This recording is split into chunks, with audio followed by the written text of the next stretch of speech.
Et on parle des aptitudes personnelles à avoir si on fait ou si on veut faire la série S, la série scientifique comme moi. Série scientifique comme toi, bien sûr. Non, pas comme moi même. Pas vraiment comme moi. Comme ceux qui seront intéressés. Comme ceux qui seront intéressés. Voilà.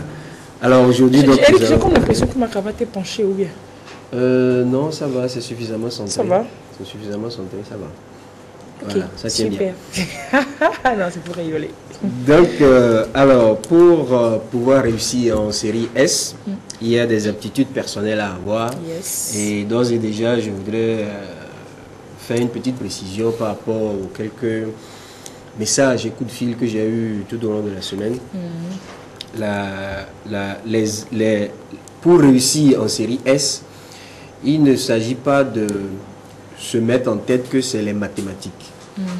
Il ne s'agit pas simplement de mathématiques. Et de sécher les cours de français, les cours d'anglais et autres. Il s'agit ici de faire un choix par rapport à un style de vie. Ah, c'est ça même. Voilà. C'est-à-dire que celui qui est en littérature, celui qui fait la série A4, il sait qu'il est dans l'abstrait. Celui qui est en série S, il est dans le concret. Voilà les deux différences de base. En plus, celui qui est en série S, il pose des questions et se pose des questions. Ah ben celui qui est en A4 aussi pose des questions et se pose des questions. La différence, c'est qu'en A4, on pose des questions qui sont dites existentielles. C'est ça. Qu'est-ce que la liberté? Des questions philosophiques. Qu'est-ce que la vie? Pour lesquelles les réponses sont toujours abstraites. Alors qu'en série S, on pose des questions dont les réponses sont du concret, on du met vrai. Une position sur une autre, qu'est-ce que ça donne? Ça donne quelque chose qu'on voit. Coloration bleue avec fumée, CO2, dégagé, gaz. Voilà. On voit. Donc, ceux qui font la série S, ceux qui sont intéressés par la série S, c'est beaucoup plus des gens qui sont, j'ai failli dire tactiles. Ils touchent du doigt ceux dont ils parlent. Ils le font en vrai. Ils ne parlent pas juste en l'air. Enfin, entre guillemets. On croit que les gens, à 4 ans, on ne parle pas en l'air non plus. On ne parle pas en l'air non plus. Donc, je voulais commencer par cette petite précision-là, compte tenu de quelques questions que j'ai eues tout au long de la semaine. Alors, aujourd'hui, nous parlons donc des aptitudes personnelles que l'apprenant qui veut faire la série A4, la série S A4, doit avoir. La série S, où on pose des questions. Alors, ce que je vais citer, ce que j'ai listé comme aptitude n'est pas tout ce qui existe comme aptitude à avoir. Il y a une liste. C'est pas exhaustif, ce qu'on va dire, bien sûr. C'est infini. J'ai mis juste les plus importantes. Les quelques-unes qui, dans notre environnement ici, sont assez cruciales pour celui-là qui veut réussir en série S. Alors, d'emblée, le plus important, c'est d'être curieux. Il s'agit d'être curieux. On parle de la série S où on pose des questions. Et il s'agit d'être curieux pour s'intéresser à tout. Quand je prends par exemple un médecin, celui qui est en médecine, il fait la série S, il débouche en médecine, quel que soit le domaine de spécialisation, il est obligé, je dis bien, obligé de s'intéresser aux différents domaines de vie des gens et de ceux-là qui seront ses patients. Parce que le genre de vie que mène la personne, le genre d'alimentation, le rythme de vie que mène la personne, tout ça influe sur la santé de son patient. Et ça lui permet de mieux comprendre et donc de sortir un meilleur diagnostic lorsque le patient est devant lui et souffre d'une certaine pathologie. Je ne suis pas médecin, j'ai juste donné... On avait comme l'impression que tu étais professeur de médecine. Hein? Juste donner cet exemple-là. Ou encore un architecte. L'architecte, il ne fait pas juste les dessins sur papier pour dire que la maison devrait ressembler à ça, et ci, ça. Non, il doit connaître un peu les implications de l'électricité, de l'électronique, de la peinture, de la plomberie, etc. dans la construction de la maison. Donc, quand il fait le plan de la maison, il doit savoir que lorsque le mur est trop penché, c'est que telle ou telle installation ne pourrait pas rester dans la maison. Donc, voilà un peu la curiosité dont on parle. L'apprenant qui est intéressé par la série S doit toujours être curieux, s'intéresser un peu à tout, rechercher des informations diverses dans plusieurs domaines qui n'ont a priori rien à voir avec son domaine de prédilection, et ainsi de suite. Alors, la deuxième aptitude dont on va parler, c'est qu'il faut avoir une bonne mémoire. Il faut avoir une très bonne mémoire. Mais ça, c'est dénominateur commun à tous les apprenants. Voilà, il faut avoir une très bonne mémoire. Parce que quand je prends par exemple quelqu'un qui est en aéronautique, en aviation, il n'a pas le droit d'oublier, par exemple, les latitudes et les longitudes de sa destination. Bon, super. Parce que quand il est en l'air, il n'a pas de panneau d'indication, quoi que ce soit pour vous Il n'y a pas indiquer. stop, il n'y a pas feu rouge. Voilà, donc voilà, entre autres exemples. Ouais. Ou bien je prends un laborantin, il ne peut pas se permettre d'oublier la formule ou bien le nom. Oui, le réactif qui voilà. réagit avec telle potion pour faire si, bon bref. Voilà, donc la mémoire est à la base de tout ça là. Ensuite, il y a aussi le fait que celui qui veut faire la série S doit être vif d'esprit. Et quand je dis vif d'esprit, c'est que au moment où il voit une situation précise, il a une seconde pour réfléchir, pour prendre une décision et pour agir. Imaginez quelqu'un qui est en électronique et le truc commence à prendre feu.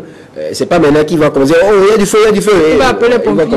Non, il n'a pas le temps pour ça. Il sait là où il faut aller disjoncter. Il sait ce qu'il faut enlever comme câble pour que ça s'arrête. Il sait, voilà. Quel câble est terre, quel câble est neutre, voilà, quel câble est il a phase. une seconde de temps de réaction, réfléchir, se souvenir, décider et agir rapidement. Et bon, quand j'ai donné l'exemple, ce n'est pas seulement en cas de danger, mais c'est aussi dans l'application quotidienne de ces compétences. Et il y a aussi le fait qu'il faut savoir être débrouillard. Un grand débrouillard. J'ai bien aimé le monsieur qui est passé tout à l'heure. Quand on est en série S, toutes les séries scientifiques qui se valent, il faut apprendre à tout faire de ses mains. Vous êtes sur un chantier quelque part, vous êtes en train de construire un bâtiment et le jour là, le maçon n'est pas arrivé alors qu'il faut crépir le mur et bon, ben, vous êtes là, vous vous y mettez. Vous n'allez pas attendre que ceux-là viennent obligatoirement avant de le faire. Vous vous y mettez. On ne vous demande pas d'être un expert dans ce domaine, mais vous devez vous y connaître aussi. Vous devez être aussi être débrouillard, savoir faire des choses avec ses 10 doigts de manière temporaire, quitte à les rattraper plus tard, de manière plus professionnelle. Mais savoir construire, faire des choses, on peut faire des choses autrement, mais savoir faire des choses dans le sens positif. Dans le sens positif, bien sûr. Et une autre aptitude qu'il faut avoir en tête, c'est qu'il faut avoir le goût du risque. Parce que quand je prends par exemple dans le BTP, ne serait-ce que ça, construire un bâtiment de 36 étages et être en haut pour regarder les gens tout petits en bas, c'est pas donné à tout le monde. Donc quand je ne prends que ça, c'est qu'il faut vraiment avoir le goût du risque pour être dans une nacelle accrochée au-dessus du vide, avoir confiance à la nacelle mais bien sûr, avoir confiance en tout ça, pour placer donc des panneaux d'alucobande ou bien des câbles de télécom ou bien faire la peinture ou bien je sais pas quoi. Voilà, donc c'est qu'il faut vraiment avoir le goût du risque pour rentrer en série S. Bon, quand je dis goût du risque, je ne parle pas de ceux qui sont aventurés casse-cou et qui sont prêts à tout pour... voilà. Non, mais ici, il ne faut pas avoir peur de prendre certains risques. Il ne faut pas avoir le vertige des hauteurs. Ça, c'est évident en tout cas. Ça, c'est évident en tout cas. Et le dernier point ici que je voudrais ajouter, c'est qu'il faut avoir une excellente forme physique. Alors, l'excellente forme physique... faites comme moi, là, hein.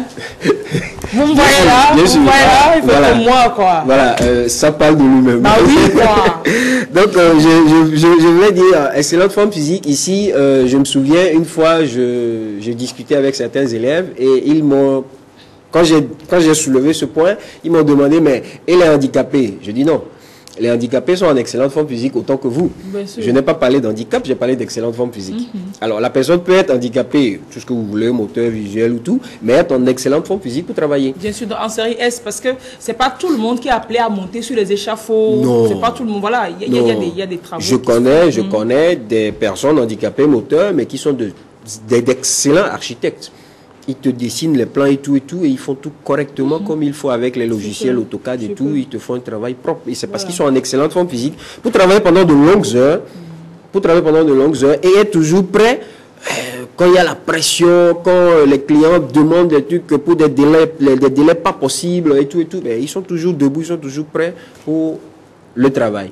Voilà un peu les quelques aptitudes que je voudrais partager aujourd'hui avec ceux qui sont déjà en série S et qui voudraient réussir, et ceux qui sont intéressés par la série S, la série scientifique, qui aujourd'hui est une porte ouverte à beaucoup d'opportunités professionnelles. Alors, des aptitudes à avoir ou à cultiver, on peut ne pas se sentir dans cela, mais est-ce qu'on peut les cultiver si on a la passion des métiers sur lesquels débouche la série S? Ces aptitudes, il est clair que ce ne sont pas des aptitudes innées, ce sont des aptitudes acquises. Il faut les savoir et il faut s'y mettre.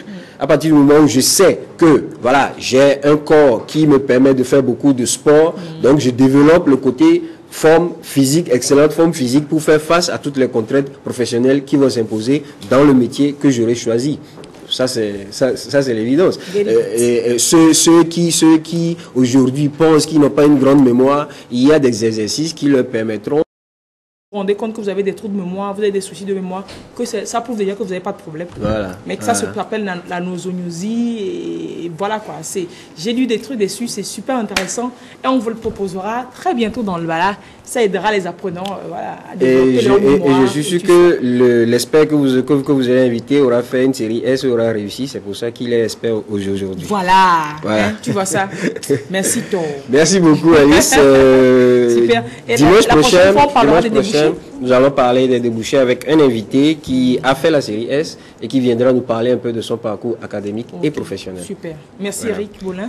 Merci beaucoup. Très bon dimanche. À plus tard. Bon dimanche à tous les téléspectateurs. On accueille...